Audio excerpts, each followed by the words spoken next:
नमस्कार दोस्तों, एक बार आप सभी का फिर से हमारे यूट्यूब चैनल मकान वाला पर बहुत बहुत स्वागत है। तो आज हम लोग 50 गज के मकान के फुल कंस्ट्रक्शन के बारे में, मतलब फाउंडेशन से लेके स्लेब पड़ने तक की जानकारी के बारे में बताएंगे कि कितने स्टेप में हमारा ये प्रोसेस पूरा होता है।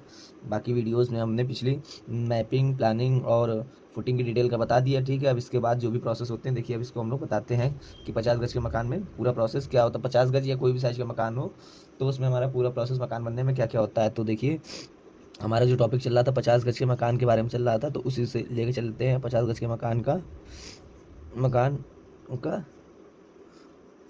पूरा प्रोसेस, ठीक है।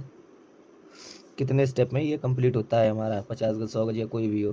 तो सबसे पहले हमारा स्टेप क्या होता है मकान के लिए, तो सबसे पहला स्टेप हमारा होता है कि हम प्लॉट का नक्शा बनने के बाद सबसे पहले हम लोग करते हैं प्लॉट का लेआउट होता है। प्लॉट का लेआउट किसे बोलते हैं, ये सब अगली वीडियो में डिटेल्स में बताएंगे। और दूसरा, उसके बाद प्लॉट का लेआउट के बाद होता है प्लॉट लेआउट होने के बाद कॉलम के गड्ढे की खुदाई होती है।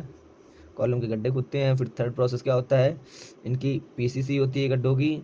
फिर फोर्थ प्रोसेस क्या होता है, कॉलम को अपने सही पोजीशन पे खड़ा करके कास्टिंग की जाती है। कॉलम को पोजीशन पर कास्टिंग की जाती है कि कॉलम जिस जगह ड्राइंग में दिया है उस जगह, ये जो हम लेआउट किए होते हैं उसी जगह पर कॉलम को खड़ा करके कास्टिंग कर देते हैं। पांचवा प्रोसेस क्या होता है, जो भी हमारा ग्राउंड से फुटिंग लेवल के बीच का जो गैप होता है उसको फिलअप करने के लिए पॉलिस्टर बनाया जाता है, उसके पॉलिस्टर बोलते हैं, ठीक है। उसके बाद हम लोग क्या बोलते हैं, पॉलिस्टर डालते हैं। पांचवा स्टेप हमारा हो गया पॉलिस्टर का। उसके बाद क्या करते हैं हम लोग, पॉलिस्टर डालने के बाद अपने जो प्लॉट की जो मिट्टी है, प्लॉट के मिट्टी की लेवलिंग करते हैं। मिट्टी लेवल की जाती है, मेंटेन की जाती है, जिस लेवल पे हमें अपने प्लॉट को लेके जाना है, या ग्राउंड फ्लोर का जो भी फर्श रहेगा रोड से कितना उठाना है। उसके बाद हम लोग क्या करते हैं, प्लॉट लेवलिंग करने के बाद टाई बीम बिछाते हैं। टाई बीम की ढलाई होती है, ठीक है, टाई बीम की ढलाई होती है। और उसके बाद आठवां स्टेप हमारा होता है टाई बीम की ढलाई के बाद उसके ऊपर कॉलम का एक बार फिर से लेआउट करते हैं, ताकि कॉलम जो हमारे इधर उधर गए हों अपने पोजीशन में वापस आ जाए। ये प्रोसेस 2 बार किया जाता है ग्राउंड फ्लोर पर, ठीक है। कॉलम का लेआउट फिर से होगा, उसके बाद कॉलम की कास्टिंग होगी, कॉलम की ढलाई होती है, जो भी हमें स्लेब ले जानी है, स्लेब या बीम लेवल तक कॉलम की ढलाई होगी, ठीक है। और उसके बाद हमारा 10वां स्टेप क्या होगा कि चुनाई का काम होगा। जब कॉलम की कास्टिंग हो जाएगी तब हमारा चुनाई का काम चालू हो जाएगा, ठीक है। चुनाई का काम होगा।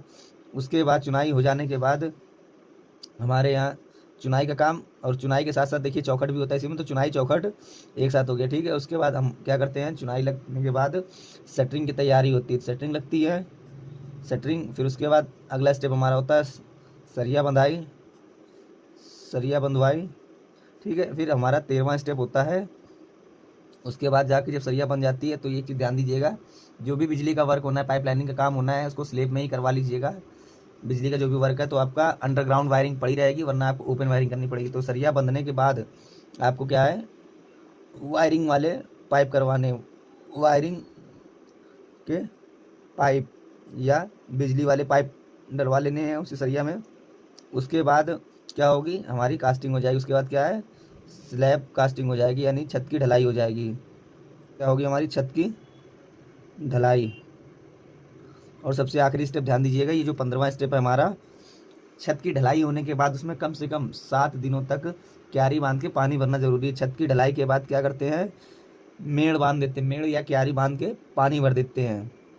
क्यारी बांधना, क्यारी नहीं बांधेंगे तो उसमें छत में पानी रुकेगा नहीं।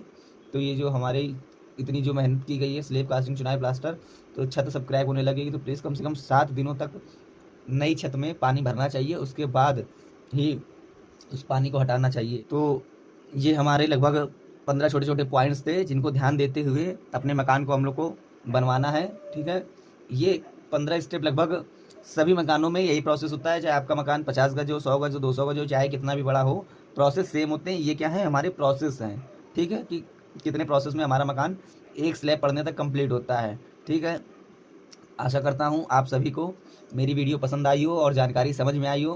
प्लीज़ अगर आपको मेरी वीडियो अच्छी लगी हो तो मेरे चैनल को सब्सक्राइब करें और बेल आइकन को ज़रूर दबा लें, जिससे कि आपको मेरी आने वाली वीडियो की नोटिफिकेशन मिलती रहे, जिससे कि आपको जानकारी बढ़िया से हो और आप अपने मकान को अच्छे से अच्छे तरीके से बनवा सकें।